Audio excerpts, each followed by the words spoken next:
Hello, brains. In this episode, I'm going to talk about something that I think a lot of us struggle with, which is feeling like a failure, feeling like we're not good at life, or at least our lives. What I learned recently about why that is and what I'm doing about it personally. But first, speaking of which, since shooting this video, my life is still pretty overwhelming. My daughter is in her 8-month sleep regression, plus more stuff landed on my plate that I didn't have any control over. So I can tell if I'm not careful, I am going to burn out. Enter Sunsama. Sunsama is my go-to app for planning my day or week in such a way that I can get to the tasks that are most important and bump back any tasks that can wait, which right now is gonna have to be a lot. Sunsama helps combat burnout by helping you plan your day so that your workload is reasonable and doable. It also helps to reduce workload, a key factor in burnout, by reducing the mental load of having to decide what to work on next, because you've already decided. You can plan your day, pulling in tasks from your email, calendar, project management software, your brain, organize your tasks in the order in which you want to do them, then get started. You can also set weekly goals that you can then tie to your daily tasks so you can make sure that what you're working on is something that makes sense to work on based on what you need to achieve that week. When you have a brain that's screaming at you that you need to do all the things and then gets decision paralysis and ends up working on none of them, putting you even further behind, Sunsama can really help. I notice a big difference when I use Sunsama, especially when I'm able to plan my workday in advance. Because then when I show up to work, all I have to decide before I get started is whether or not I want to shift things around. If not, or if I'm too tired to decide, then I can just get started and save my brain's energy for actually doing the work. Being able to check stuff off as I go reminds me that I am making progress. And my day feels even more doable as I go because the list of to-dos gets shorter. I might not be finished with everything that I wanted to accomplish by the end of the day, but I can do my daily wrap-up when it's time to go home and know that I am done for the day, which allows me to rest and recharge enough to show up tomorrow. If you'd like to try Sunsama, right now they're offering a free trial with no credit card required if you use my link, sunsama.com/Jessica from How to ADHD. We got this. I'm failing it a lot right now. I am showing up late to things. I'm forgetting things. I'm dropping the ball. I don't think I checked my email today or yesterday. I'm messing up in a way that I haven't since before I knew how to work with my brain, not against it. As a teenager in my 20s, I was forgetting to pay bills and I was late to everything and I was bailing on people and I feel like I was messing up a lot. And then I learned some tools and strategies and I was able to be successful at things in a way that I hadn't before. I still had my struggles, but I wasn't impaired by them in the same way. And so I kind of got used to that. I enjoyed that. I got successful enough and good enough at stuff that I was able to buy a house. I was able to maintain a YouTube channel. I was able to maintain a relationship. I was able to move in with this guy. I was able to have a baby. I was able to write a book. I was able to do all these things. And I got used to being able to add things to my life in the way that I wanted to. Not that I didn't still struggle with a lot of things, I did, but more often than not, I was reliable. And that's just completely fallen apart. I'm messing up constantly. I'm constantly apologizing to people. I feel like I'm failing. Only this time, I have the benefit of knowing that this isn't just inherent to my character. This isn't just the way that I am all of the time because I just suck as a human being. Something's going on. What's going on? Well, I had a baby. I have a 7-month-old. That added a lot to my plate. It's really taxing on my executive function. And I was talking to my psych the other day and she's like, well, of course you're struggling. You don't have the infrastructure in place to support how much you've built. She was right.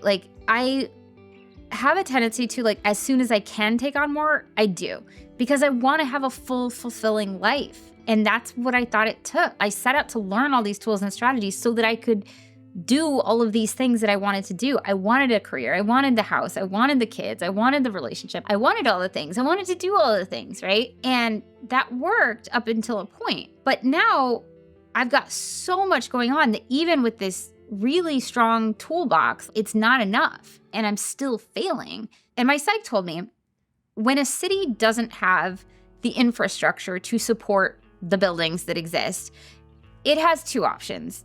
It can shore up the infrastructure or it can stop building. And that had not occurred to me. Shoring up the infrastructure, yeah, I could adjust my meds a little bit. I could learn a couple new tools and strategies. But really, in my case, the issue was that I had overbuilt my life. I have added so many things to my life. It's taking an enormous amount of infrastructure essentially to support it. I'm going to shore up the infrastructure, but what I'm realizing I need to do is stop building. And that's really freaking hard because I do want to do all the things. And the whole point of me learning how my brain works and how to work with it, not against it, was so that I could do all the things. And it sucks. It's awful to be told you gotta stop adding stuff to your life because I want a full and fulfilling life. But when I think about it, it's not a fulfilling life to be dropping the ball all the time. It's not a fulfilling life to be miserable and stressed out, running from one thing to another. It's not a fulfilling life if you don't have time to enjoy the things that you have. This infinite growth mindset, I'm gonna add more. And then when that gets boring, I'm gonna add more, and I'm gonna add more, and I'm gonna add more, and that's gonna make my life better, and that's gonna make my life better. Realizing at some point, like, it actually objectively makes your life worse, makes you go, okay, like, so what would it look like if I stopped building? How could I improve my life other than adding more? And so what happens when you're at a point in your life where you've added too much? It really is at the point where I need to stop building and I don't know what else to do. So I'm having to solve that like in real time, and I'm sharing this with you because I don't know, it might be relatable to somebody else. There are ways to make your life fulfilling that don't involve adding more to it. But what are those things? And I've been having to think about this. And I think one of them is curating. I can improve my life not just by adding new and exciting things to it, but by really thinking about what I want to include in it. Maybe taking some stuff off my plate, unbuilding. I guess I could unbuilding things that aren't serving me. Another way is to recognize if you're overfunctioning, if essentially your infrastructure isn't enough to support the buildings in your city because you're sending a lot of those resources to another city. You're doing things for other people that they should really be doing for themselves as a way of, managing your anxiety through external control. Yeah, I totally do that. Pulling your infrastructure back into your city. What makes a city great isn't like the number of buildings. It's like, does it have a library and a school? Like, does it have the things in it that create a full and fulfilling life? And then also looking at how much energy am I sending to any one particular building? Am I being perfectionistic about it? I am definitely being perfectionistic about being a good mom, trademark. I'm definitely being perfectionistic about making sure that I'm signing her up for swim classes and doing baby wearing dance classes and buying all the right toys and exposing her to all the allergens. Like, I'm doing so many things. Maybe I can do all the things, but maybe I don't need to be doing all of them at the same time. And it's probably actually important that I don't, because I don't want to pass this on to my daughter. This idea that like you have to be doing all the things to the point that you are exhausted and miserable, because I kind of am. Because we live in this society that's like more, do more, be more, have more. If I had the time and the energy and the resources to do all the things I'm trying to do,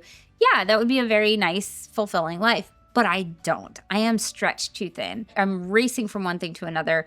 I'm not able to sit and enjoy a lot of the things that I would like to be able to be present for and enjoy. I've overbuilt and I need to stop building. What are the other options in terms of improving your life? Well, one is to have the infrastructure to support the things that you're doing. That actually is an objectively better life. If you can manage what you have on your plate, you're going to enjoy life more. So just by stopping building, like that actually can improve your life. Being really mindful of what you're doing and being present for it. Even if it's not a fun thing that you're doing, just being mindful, being present is objectively like a better experience than trying to do something while thinking about the next thing you have to do and worrying about tomorrow and, the past and all of that. Curating what's in my life, getting rid of some stuff that isn't serving me before I add something else that like will. The reason I wanted to share this is because it just hadn't occurred to me that you could improve your life without adding things to it. And gratitude. I was Googling curating your life, and one of the things that I saw is like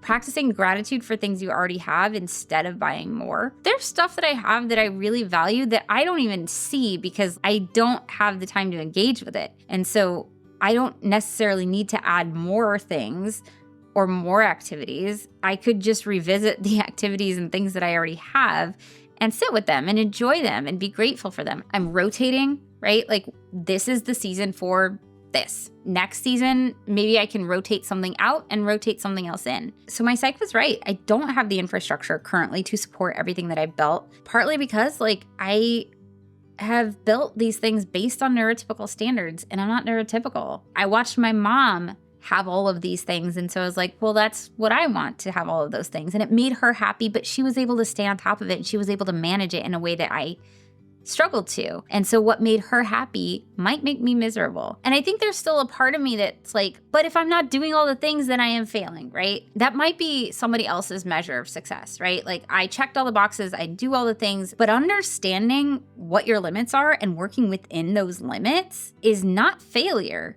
That is success. For me, being successful means I like what I've built, I value what I've built, and I have the infrastructure in place to support it. So then I don't just look successful at life from the outside. I get to be successful at my life. I'm curious what you do. If you want to improve your life, what do you do other than get more perfectionistic or add more stuff to your life? How else might you build a fulfilling life for yourself? I would very, very much like to know your answers. I might talk about it more in another video. Let me know if you're not okay with us using your screen name so we can keep you anonymous, but we might include that in another video. Thank you so much to our brain advocates and all our Patreon brains for supporting work like this.